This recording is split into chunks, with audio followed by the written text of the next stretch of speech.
मनुष्य द्वारा बनाए गए सभी बड़े तकनीकी आविष्कार जैसे विमान, कार, कंप्यूटर से उसकी बुद्धिमत्ता के बारे में तो कम पता चलता है, लेकिन वो उसके आलस्य के बारे में बहुत कुछ बताते हैं। मार्क केनेडी नाम के एक लेखक ऐसा कह गए, ये इजाद इंसानी बुद्धिमत्ता के नमूने हैं या आलस्य के, ये मैटर ऑफ डिस्कशन हो सकता है, लेकिन इन सब आविष्कारों में एक चीज कॉमन है और वो है इलेक्ट्रॉनिक्स। क्या होता है इलेक्ट्रॉनिक्स? आसान भाषा में कहें तो, रुकिए, आसान भाषा में कहना इतना आसान नहीं है, क्योंकि सिर्फ इस एक शब्द को समझने के लिए हमें पूरी मॉडर्न फिजिक्स या क्वांटम फिजिक्स को समझना होगा।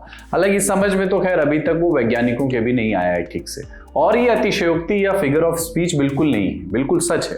लेकिन फिर भी जिस क्वांटम फिजिक्स को कोई पूरी तरह से नहीं समझ पाया है, उसे आज तक की सबसे सफल थ्योरी इसलिए कहा जाता है क्योंकि इसकी थ्योरीज और गणनाएं सटीक और परफेक्ट होती रही हैं। और क्वांटम फिजिक्स के अंदर से ही इंजीनियरिंग का एक मास्टरपीस, एक शाहकार निकला है जिसे कहते हैं इलेक्ट्रॉनिक्स।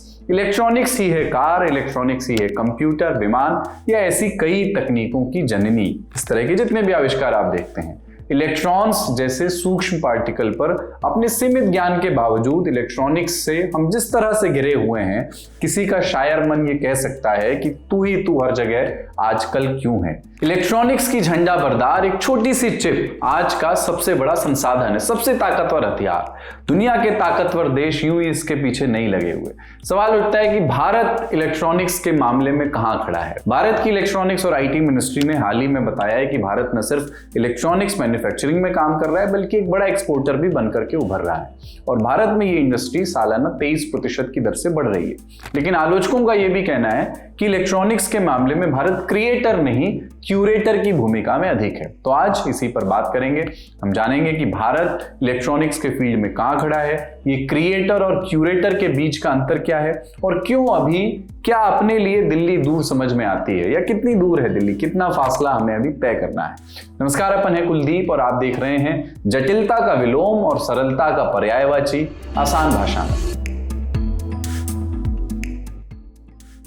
2010 का दशक, सॉफ्टवेयर में भाई साहब वो बोलती थी इंडिया की, क्या बोलते हैं उसको, तूती। TCS, HCL, इन्फोसिस बड़े नाम बन चुके थे, लेकिन एक दिक्कत थी, सॉफ्टवेयर जिस पर चलता है वो हार्डवेयर बनाने के मामले में हम पीछे रह गए थे। इलेक्ट्रॉनिक्स के फील्ड में सबसे बड़ा हिस्सा था मोबाइल मैन्युफैक्चरिंग, और भारत के पास मोबाइल मैन्युफैक्चरिंग के नाम पर महज 2 कारखाने थे। 2010 में हम महज 1,40,000 करोड़ के आसपास के इलेक्ट्रॉनिक उपकरण बना रहे थे। मोबाइल हो, टीवी हो या लैपटॉप, ज्यादातर चीजें हम आयात कर रहे थे, बाहर से मंगा रहे थे, इंपोर्ट कर रहे थे। और ये आयात कहां से होता था? हमारे पड़ोसी चीन से। आज भी बच्चों के खिलौने, दिवाली वाली लाइट्स, मोबाइल फोन्स, टीवी के डब्बों पर मेड इन चाइना आपको लिखा हुआ दिखता है। हालांकि अब बदलाव की एक बयार दिखती तो है। अब भारत में आईफोन्स जैसे महंगे फोन्स भी बन रहे हैं, और आईफोन ही नहीं, भारत में इस्तेमाल होने वाले करीब 95% mobile phone made in India होते हैं। आज हम न सिर्फ अपनी जरूरत के इलेक्ट्रॉनिक प्रोडक्ट्स बना रहे हैं, बल्कि उसे विदेशी बाजारों में हम एक्सपोर्ट भी कर पा रहे हैं। साल 2023-24 में भारत में 8 लाख करोड़ से ज्यादा के इलेक्ट्रॉनिक्स प्रोडक्ट्स बने, जो कि 2010 के मुकाबले करीब 7 गुना है। इस बढ़त का सबसे बड़ा चंक मोबाइल मैन्युफैक्चरिंग से आता है, और मोबाइल मैन्युफैक्चरिंग में भी सबसे बड़ा चंक है आईफोन का। स्मार्टफोन एक्सपोर्ट में से अकेले आईफोन्स की ही हिस्सेदारी अगर हम कर लें, उसकी गणना कर लें, तो वो 60% के आसपास है। फाइनेंशियल ईयर 2021-22 में सिर्फ 16,000 करोड़ के आईफोन बने थे, जबकि फाइनेंशियल ईयर 2023-24 में 1,16,000 करोड़ के आईफोन्स बने। यूं जहां फाइनेंशियल ईयर 2021-22 में 10,400 करोड़ के आईफोन्स एक्सपोर्ट हुए थे, वहीं फाइनेंशियल ईयर 2023-24 में 83,000 करोड़ के आईफोन निर्यात किए हमने। यानी 2 साल में 7 से 8 गुना की बढ़त हुई।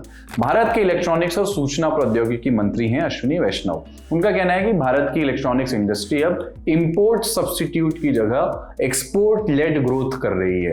मतलब अब जो मैन्युफैक्चरिंग हो रही है वो आयात घटाने के लिए नहीं, बल्कि मेड इन इंडिया गुड्स के एक्सपोर्ट बढ़ाने के मकसद से हो रही है। और ये अप्रोच में एक बड़ा और पॉजिटिव परिवर्तन है। तो ये तो मंत्री कह रहे हैं, आंकड़े क्या कहते हैं? आंकड़े बताते हैं कि साल 2017-18 में 1300 करोड़ के मोबाइल फोन्स एक्सपोर्ट किए गए थे, जबकि 2023-24 में 1,28,000 करोड़ के मोबाइल फोन्स एक्सपोर्ट हुए। अब आप कहेंगे कि इलेक्ट्रॉनिक्स के नाम पर बार बार मोबाइल फोन्स की बात क्यों कर रहे हैं? वो इसलिए क्योंकि जैसा आपको पहले बताया कि भारत की इलेक्ट्रॉनिक्स इंडस्ट्री का सबसे बड़ा चंक मोबाइल मैन्युफैक्चरिंग ही है। भारत में मोबाइल मैन्युफैक्चरिंग में ग्रोथ की सबसे बड़ी वजह बताई जाती है PLI। 2020 में सरकार ने मोबाइल मैन्युफैक्चरिंग को लेकर के प्रोडक्शन लिंक्ड इंसेंटिव पॉलिसी बनाई, इसी को PLI कहते हैं। PLI के बारे में हम अपने खर्चा पानी जो हमारा शो है उसके एपिसोड्स में विस्तार से कई बार बता चुके हैं। आसान भाषा में कहें तो मोबाइल फोन बनाने पर सरकार कंपनियों को बोनस देने लगी। इस पॉलिसी के तहत बड़ी बड़ी कंपनियों जैसे एप्पल, सैमसंग, फॉक्सकॉन ने अपनी फैक्ट्रीज यहां लगाई और मोबाइल प्रोडक्शन में इजाफा हुआ। शुरुआत में सरकार ने PLI स्कीम में मोबाइल सहित सिर्फ 3 इंडस्ट्रीज को शामिल किया था, लेकिन इसकी सफलता को देखते हुए बाद में 14 और क्षेत्रों को इसमें शामिल किया गया। इस स्कीम का एक फायदा यह भी हुआ कि कुछ भारतीय कंपनियों ने भी इलेक्ट्रॉनिक्स के क्षेत्र में निवेश शुरू किया। मसलन रिलायंस इंडस्ट्रीज ने जियो लैपटॉप लॉन्च किया, टाटा ने एप्पल के साथ मिलकर आईफोन प्रोडक्शन शुरू करने का फैसला किया। तो वर्तमान अच्छा दिख रहा है, जान लेते हैं कि भविष्य से क्या उम्मीदें। सूचना प्रौद्योगिकी मंत्रालय की 2021-22 की सालाना रिपोर्ट बताती है कि भारत दुनिया में दूसरा सबसे बड़ा मोबाइल फोन मैन्युफैक्चरर है। सरकार की कोशिश है कि 2026 तक इलेक्ट्रॉनिक्स मैन्युफैक्चरिंग की वैल्यू 24 लाख करोड़ तक पहुंच जाए, जो कि साल 2023-24 में 8 लाख करोड़ के आसपास थी। अश्विनी वैष्णव के अनुसार उनका मंत्रालय और वित्त मंत्रालय मिलकर के इस पे काम कर रहे हैं। Director general of foreign trade का मानना है कि 2030 तक भारत के $1 ट्रिलियन के एक्सपोर्ट टारगेट में इलेक्ट्रॉनिक्स और IT हार्डवेयर का बहुत बड़ा योगदान होगा।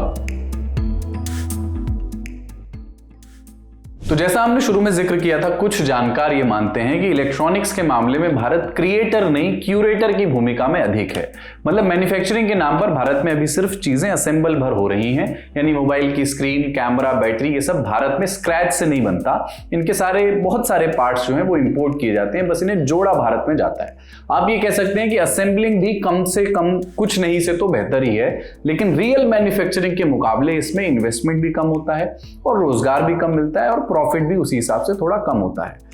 रघुराम राजन, पूर्व RBI गवर्नर, उन्होंने अपनी रिपोर्ट में कहा है कि एक्सपोर्ट में दिख रही तेजी पूरी तस्वीर बयान नहीं करती है। हालांकि मोबाइल फोन का आयात कम हुआ है, लेकिन मोबाइल फोन के कई कंपोनेंट्स जैसे कि डिस्प्ले स्क्रीन, कैमरे, बैटरियां और प्रिंटेड सर्किट बोर्ड का आयात पिछले कुछ सालों में तेजी से बढ़ा है। उन्होंने कहा है कि फाइनेंशियल ईयर 2021 और 2023 के बीच जब मोबाइल फोन्स का एक्सपोर्ट सबसे ज्यादा बढ़ा, उसी समय इन कंपोनेंट्स यानी डिस्प्ले स्क्रीन, कैमरा और बैटरी आदि का इंपोर्ट भी बढ़ा। और गौर फरमाने वाली बात है कि इन कंपोनेंट्स या कहें कच्चे माल का आयात चीन से होता है।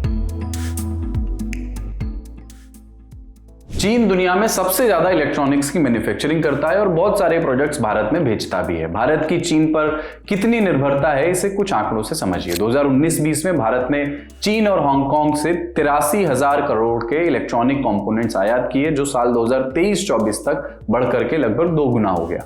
ये आंकड़े दर्शाते हैं कि भारत की इलेक्ट्रॉनिक्स निर्माण में बढ़ती उपस्थिति के बावजूद देश की चीन पर निर्भरता अब भी कम नहीं हो पाई है।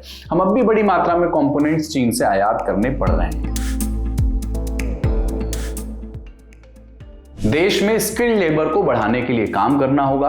सरकार को इस तरह का इंफ्रास्ट्रक्चर बनाना होगा जिससे कंपनियां भारत में न सिर्फ असेंबलिंग बल्कि मैन्युफैक्चरिंग भी कर सकें और साथ ही इन्वेस्टमेंट को और ज्यादा बढ़ावा देने की कोशिश करनी होगी। अगर ये सब हो गया तो वो दिन दूर नहीं होगा जब चीन में कोई मोबाइल का डब्बा खुलेगा और उसके पीछे लिखा होगा मेड इन इंडिया। आज के लिए इतना ही। आपके लिए ये एपिसोड क्रिएट और क्यूरेट किया हमारे साथी आकाश ने। देखते रहिए दी लल्लन टॉक।